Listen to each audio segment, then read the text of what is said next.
Hi guys, this is Auntie Janice again. In today's video, we're going to be learning how to find the greatest common factor, or what we call the GCF. And please note that this video is not for elementary. This one is maybe for ninth graders, for high school, because this is a preparation for how to factor trinomials. Okay? So for example, naatay 3x squared minus 9x. So how do we factor the quadratic 3x squared minus 9x? The first step is pangitaon nimo ang ginatawag nato nga GCF, the greatest common factor. So let's start with the number first. Unsa may common sa number nga 3 og negative 9? So, unsa may pwede nato i-divide sa 3 nga at the same time, pwede po nato siya i-divide sa 9. Diba pwede nato sila pareho i-divide og 3? Divide nato na siya og 3. And then, ato na punta sa variable. Unsa may pwede nato i-divide sa x squared na at the same time, pwede po nato siya i-divide sa x. Diba x man?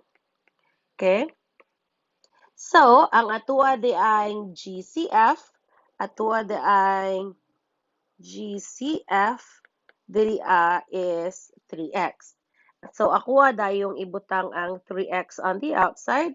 Because mao man na siya ang ato ang common between 3x squared and the negative 9.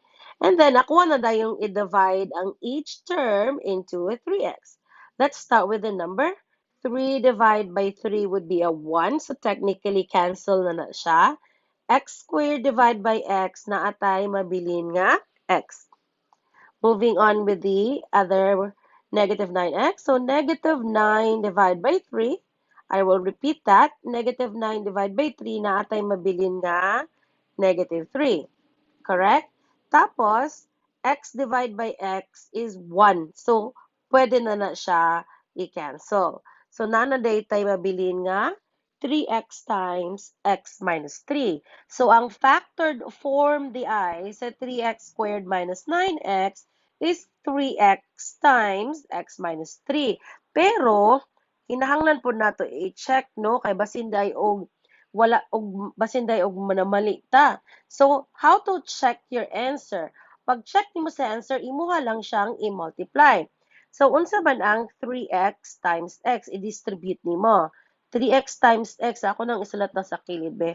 And I'm only gonna be doing this like just once para makabalo lang kaon saan nimo pag-check. 3x times x is 3x squared. And I'm gonna assume nakabalo na ka mag-multiply of variables, ha? Tapos na atay 3x times negative 3 is equal to negative 9x. So, kung i-combine na ko ni siyang duha, mabalik ko dito sa original nga problem, 3x squared minus 9x. Okay? Another example. Na atay, unsa pa man ang atong pwede ma-example din.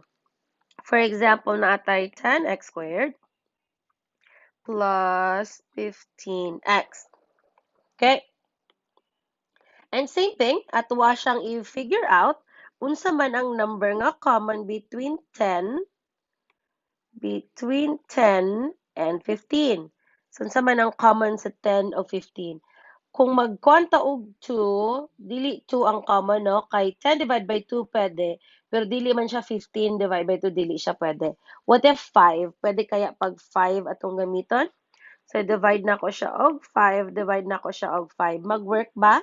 10 divided by 5 pwede, 15 divided by 5 pwede po. Okay, now let's go on to the variable. Naabay common ang x squared o ang x. Of course, naa, diba? X ang ilahang common. So, ang atua di ay GCF, dali ang problem is 5x. And then again, ako ang ibutang ang common sa gawas, sa parenthesis. Then, akong ibutang ang factored na sa sulod. Let's start. What is 10? What is 10 divided by 5? 10 divided by 5 is, of course, 2. What is x squared divided by x? So, kung mag-divide ka og variables, i-subtract man nimo ang exponent, di ba? So, kung nakay 2 exponent dira, tas nakay 1, nakay mabilin nga isa ka x. So, naday kay 2x sa sulod. Okay?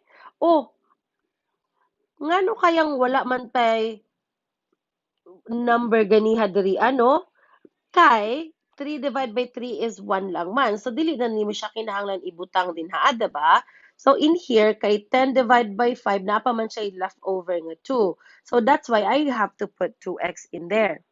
And then, let's proceed to, humanataan na, let's proceed to the next one. 15 divided by 5 is positive 3. Diba?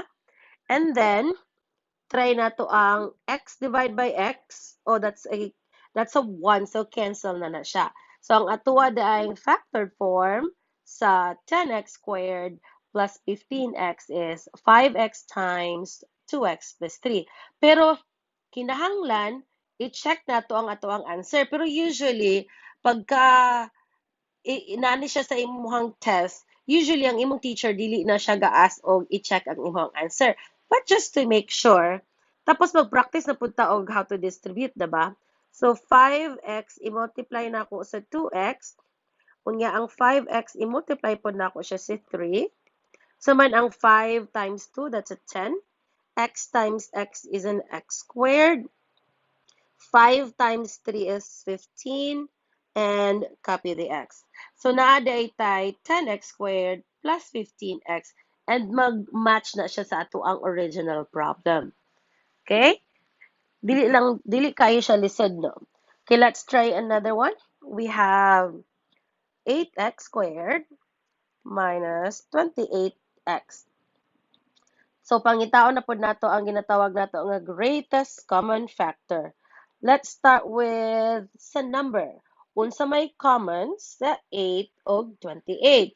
Obviously, because pareho sila even number, di ba? Even number, dili siya bungkig. So, usually, pagka-even number, common nila is 2. Pero, ang ato ang gipangita is not just the common factor. Gipangita nato is greatest common factor. So, 2 is a common factor, I'll repeat, but 2 is not the greatest common factor. Naa pa ba dyan number nga mas dako pa sa 2 nga common sa 8 o 28? Naa ba?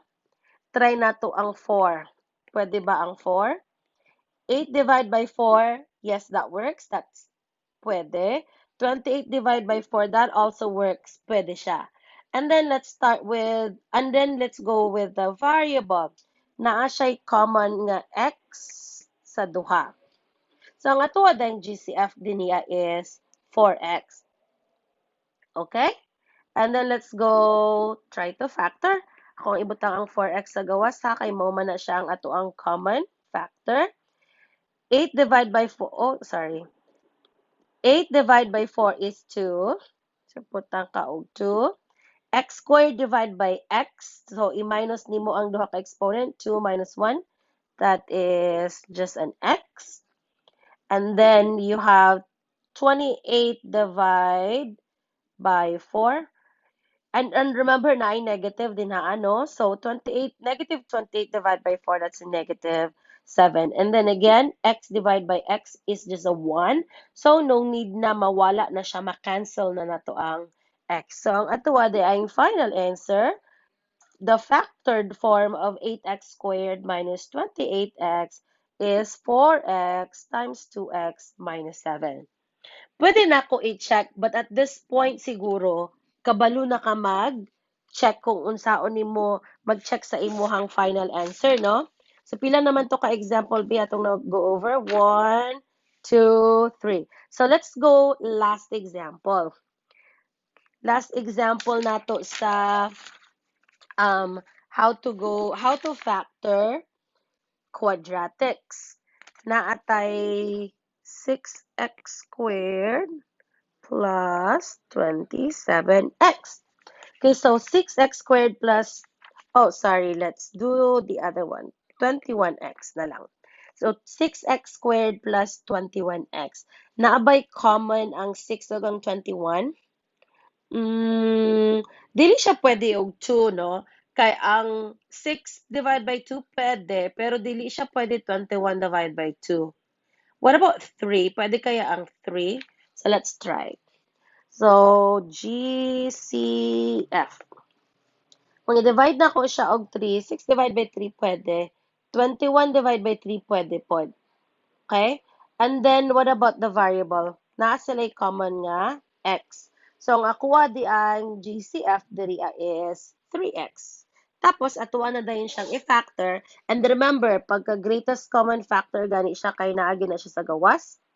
Ibutang dyan na nato siya permi sa gawas. Kay mo man na siya ang common sa duha. And then, let's go divide the numbers. 6 divided by 3, ay kasayon. 6 divided by 3, 2. X squared divided by x, ay kasayon, x. Diba? And then we go 21 divided by 3. Sayon lang yapon kayo, 7. And then we go x divided by x, and that is a 1 or cancel na ang atuang variable.